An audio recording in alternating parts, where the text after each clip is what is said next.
We are back with the latest episode of Decoding Dune, where we are reading through the original Dune trilogy by Frank Herbert, starting with the first book and then going through Children of Dune and Dune Messiah, etc.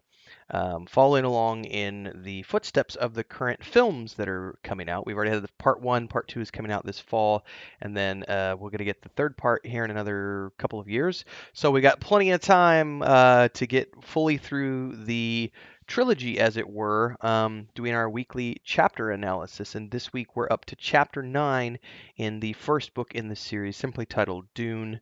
So if you haven't watched the previous episodes, make sure to check those out in the playlist. Like, subscribe, and hit that bell icon so you never miss an update. And without further ado, let's dive into chapter 9 for episode 9 here of Frank Herbert's Dune, our series called Decoding Dune. So the chapter starts out with another entry from the princess. This one's called the Humanity of Modib again. Says here she's referring back to the speed at which the Muad'Dib learned the necessities of Arrakis. Of course, the Bene Gesserit knowing the reason for this, but it says here for the rest of the people who are reading this, we can say it's because the Muad'Dib learned quickly because his first training was how to learn. And the first lesson of all was the basic trust that he could learn. It says here, shocking to find how many people don't believe they can learn and how many more believe learning to be difficult. Muad'Dib knew that every experience carries its own lesson. This is referring back to how all of his training, all of the teachers, everything he had has been a continuous state of learning and preparing himself for what's about to come. What's really fascinating to me is I just started rewatching the Dune film by Denis, and I'm watching it in stages. And the first crunch of the movie, we just got to the point where they arrived on Arrakis. They're unboxing everything. She meets Mapes. Paul goes outside, sees the palm trees. Five men per trees. This could be 100 men. All that stuff. And then we got the hunter seeker. So the early experience, I don't think I've quite got to the hunter seeker yet in the book part, but everything else has been very mirroring that early journey. So everything I've been reading through here, which has been about the preparation for the journey to Arrakis and then the arrival in Arrakis, we just watched that in the film, and it's very accurate the way it's done. So I'm very happy with that. Even though we sort of do streamline over the fact that in the book version everyone already knows, well, we the reader, meaning everyone already knows what's coming down the pipeline for the Duke and everyone else. Whereas in the film, it's laid out in a much more linear fashion to where you don't actually know what's happening until it starts happening. In any case, this chapter starts off with Paul laying in his bed, pretending to be asleep, and thinking to himself how easy it had been to pickpocket Dr. Yueh's um, to palm his sleeping tablet and pretend to swallow it. So he didn't actually take it, even though the previous chapter we had been told that Paul was sleeping with a sedative while Paul and Jessica had their conversation. Even his mother, it says, had believed him to be asleep. Um, so yeah. So he's thinking back to a book, film book that Yueh had shown him here, which we see him watching in the film, which is the book showing the bushes, the trance, the trees, everything else, sand verbena, evening primrose, beryl cactus, kit fox, desert hart, kangaroo mouse, names and pictures from the Tyrannic past here, now found in many places, nowhere else other than on Arrakis. And then there's, of course, the spice to learn about and the sandworms. Um, and as he's sitting here studying everything, he hears footsteps receding in the hallway, which means his mother and Dr. Yueh have finished their conversation, and it's time for Paul to go exploring. One of the favorite pastimes of all youths. Slipping out of bed, sliding past the bookcase door that opened into the closet.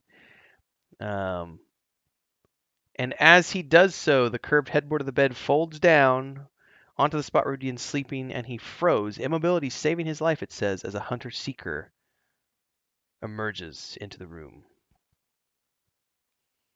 Mm. A ravening sliver of metal guided by some nearby hand and eye. Oof. The limitations, of course, being that it relied upon movement. Paul's shield, however, is not on him at the moment, which is unfortunate. We get a brief mention of what happens if lasers hit shields, which is why knife play is so important in this world. Uh-oh. And as he's watching this, the door swings open. There's a rap on the door.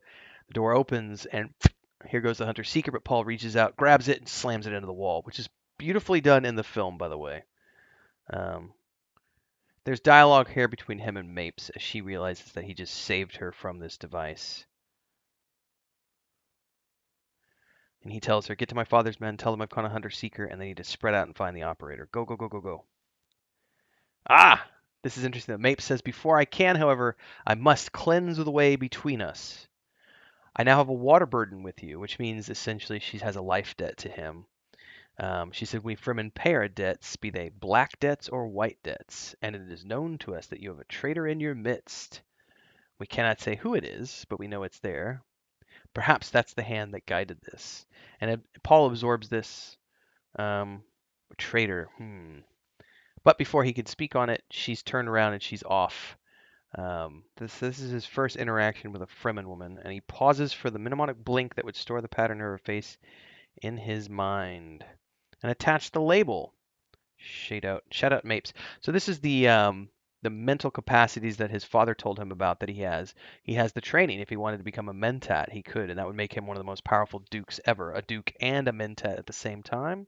What's up, everybody? Time for the commercial part of the video, and the first thing we're doing is giving a shout out to all of our guild champions who are the highest tier memberships here on YouTube.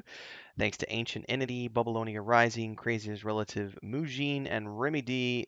Thanks so much for your support. And of course, thanks to all of the people who support here on YouTube as members. I appreciate it. It keeps me on the air full time. If you haven't already done so, don't forget to like, subscribe, and hit that bell icon. And if you too want to support the channel, you can join as a member. You can also do super chats on any live stream or premiere that you see, or super thanks on any uploaded video or YouTube short that you see. Don't forget the Discord. Let's get back to the video at hand. But now he grabs his shield, he's out the door, and he's running down the hallway to find his mother, who Mapes mentioned was in a place called the Weirding Room, but he doesn't know where that's at, so he's got to go out and find her. And that's the end of that chapter, which is a quickie. But that's a quick action-packed chapter. I think for me the most interesting thing is that everything I just saw in the film we're seeing here in this chapter in terms of like literally one of the scenes I just watched was the Hunter Seeker scene, and him sitting there watching the holograph and seeing the desert mouse in amongst the reeds of the desert and everything else. And then as he's watching the holograph in the film, that's when the Hunter Seeker comes out and he, Mapes almost eats it. So it mirrors the reflection of the book, but it's slightly different in the film as well. But visually, it's very well done, so I can dig it. In any case, that's this week's chapter. I don't think I have any questions for this week because this week was a fairly short, forward, and simple chapter that's just sort of, him obviously not having taken the sleeping pill and being awake, and then this, of course, the chapter being, which is, this all kicks off, and things start to move very quickly from here. So. Traitor in their midst, something's gone down, assassination attempts, and more. Stay tuned for next week's episode of Decoding Dune to find out what happens next. Until then, everybody, stay safe and happy reading.